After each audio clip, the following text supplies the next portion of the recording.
मैं आपका धन्यवाद करता हूं क्योंकि आपने मुझे अच्छे समय पे बोलने के लिए मौका दिए, क्योंकि प्राइम मिनिस्टर जी तो खुद ही 2004 और 14 का जो कार्यकाल था मनमोहन सिंह जी का, वो बहुत ही अच्छा था। उन्होंने अच्छी काम की। इसकी जो सालाना या उसकी जो तारीफ की, उसीलिए मैं आपको धन्यवाद देता हूं। ऐसी ही चलती रहे, जो अच्छे काम होते उसकी तारीफ करो, जो कमियां होती है वो गिनते जाओ। सर, एक सच बात है कि मनमोहन सिंह जी के ज़माने में, चाहे वो प्राइम मिनिस्टर हो, चाहे वो फाइनेंस मिनिस्टर हो, बहुत अच्छे काम करके देश को एक पटरी पे उन्होंने लाई और प्रगति जो चल रही है वहाँ से ही ये शुरू हुई है। सर, ये अपर हाउस एक परमानेंट हाउस है। समाज के विभिन्न क्षेत्रों में प्रतिनिधि यहाँ आते हैं। परिवर्तन और कंटिन्यूटी जारी रहती है। हमारा हाउस कभी डिसॉल्व नहीं होता। हो सकता है मोदी साहब का हाउस डिसॉल्व हो सकता है, लेकिन हमारा और आपका हाउस डिसॉल्व नहीं हो सकता।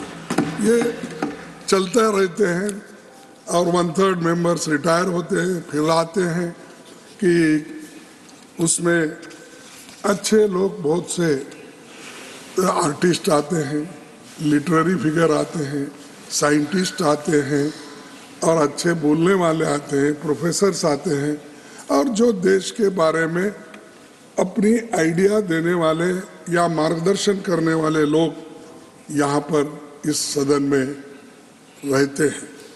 तो इसका फायदा भी सरकार को होता है और सरकार भी उनके विचारों को सोच समझकर कानून में तब्दीली करना, कानून में उसको समाया जाना, ये काम करते रहते हैं। पहले से भी करते आए हैं। सभापति जी, समय अपनी गति से चलता रहता है। संस्थाएं कायम रहती है, लोगों के चेहरे बदलते रहते हैं, नए आते पुराने जाते हैं।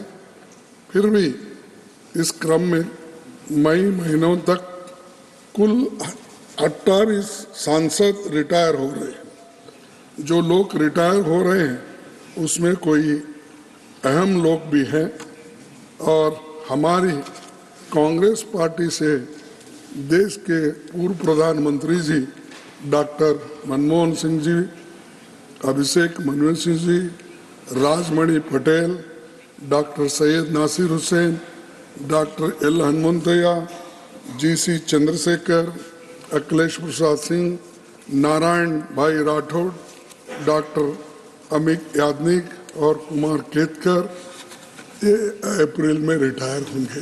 लेकिन और भी मेंबर्स जो हैं वो सभी का मैं याद करता हूं जो रिटायर हो रहे हैं, और इसमें बहुत से लोग फिर वापस भी आ रहे हैं। ऐसा नहीं कि वो परमानेंट रिटायर हो रहे हैं। संख्या बल पे वो जिनको देना है नहीं देना है पार्टियां तय करती है, और उधर के लोगों को तो मोदी साहब जिसको चाहे वो आते हैं। इधर भी वही है, हर पार्टी जिसको चाहेगी, जिसका स्ट्रेंथ है वो आएंगे। लेकिन जाने वाले भी हैं, आने वाले भी हैं, और जो लोग अब रिटायर हो रहे हैं उसमें से बहुत से लोग वापस आएंगे। भूपेंद्र यादव जी, अश्विन वैष्णव जी समेत 9 मंत्री रिटायर हो रहे हैं, और JP नड्डा जी भी रिटायर हो रहे हैं, और हमारे इंडिया अलायंस से भी मनोज झा, अनिल देसाई, वंदना चौहान, जया बच्चन, TMC के शांतनु सेन समेत अनेक पार्टियों से भी कुल 58 सांसद आज रिटायर हो रहे हैं अप्रैल में, जिनको हम विदाई दे रहे हैं। उनमें से कोई इस सदन में फिर से लौटेगा, लेकिन कुछ ऐसे भी होंगे जिनकी वापसी नहीं हो सकेगी। इस साथियों को विदाई देते समय मैं बहुत भावुक हूँ, क्योंकि बहुत से हम मित्रों के तरह मिलते रहते हैं, एक दूसरों से बात करते रहते हैं, और यहाँ हम लड़ते रहते हैं, लेकिन बाहर जाके हम बहुत से लोग मिलते रहते हैं, बात करते रहते हैं, और उससे एक होता है कि आपका गुस्सा वहाँ नहीं रहता, लेकिन चंद लोग परमानेंट गुस्से में ही रहते हैं, ये बड़ा मुश्किल है।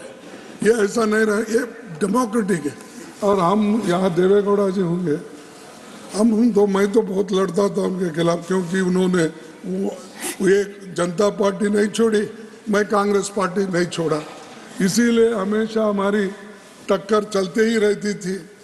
कभी हमको बोला कि तुम्हारे हाथ से बड़ा मुश्किल है ये चलाना सरकार, क्योंकि तुम्हारे पास ऐसे कोई पैसे वाले नहीं है तुम्हारे पीछे, तो इसीलिए अलायंस करना मुश्किल होगा। ये पहली बार उन्होंने कहा, उनके जन्मदिन पर मैं पूछा तो उन्होंने बोले कि आपके पीछे कोई ऐसे बड़े मालदार आदमी नहीं है, तो मुश्किल होगा कि तुम्हारे दोस्त को मैं चीफ मिनिस्टर बनाऊंगा, आप जाके उनको बनाएंगे।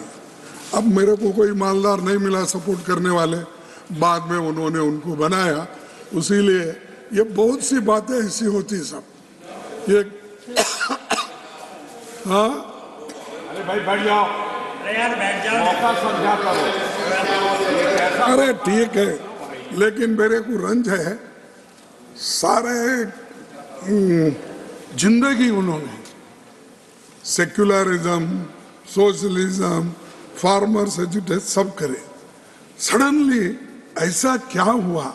लास्ट 93 है उनके, 91 है, अच्छा ठीक है 100 साल तक रहने दो, 91 है। अब सडनली जाके मोदी साहब उन्होंने ऐसा गले में मिले हैं, और वो पकड़ आप नहीं थे, तो इतनी तारीफ आपकी उन्होंने की, मैं समझता हूँ जिंदगी में किसी आदमी की उन्होंने तारीफ की ही नहीं, रियली समझता हूँ, क्योंकि मैं उनके साथ वहाँ पर 20, 25, 30 साल था, और यहाँ पर कभी किसके बारे में तारीफ करने की उनकी आदत ही नहीं है, लेकिन वो आदत बदली कैसी मेरे को बड़ा मुश्किल है। I am feeling how he praised Modi ji, and he said that Modi is the only prime minister who loved me. He all this. अगर यही लव अफेयर पहले होता तो अच्छा था। 91 इयर्स में क्या करेंगे? छोड़िए, आपकी बात पर कुछ कहना चाहते हैं, आपकी इजाजत हो तो पीयूष जी कुछ कहना। नहीं साहब, नहीं तो अगर समझ आ जाए ये चुप, ये देखो आप उनको ऐसा ही देते हैं, बाकी के वक्त हमको नहीं देते। दिस इज नहीं, कल I am not giving floor to him sir. No, you see, sir, I am telling you, this is not going to be a permanent thing. You remember, sir, you can't ask. When I asked, I want to get clarification, you did not allow when Modi ji was speaking. See, this is nothing. Even if I interfere, Modi is capable to give answer. Why you are doing Please this? continue. In democracy, it happens.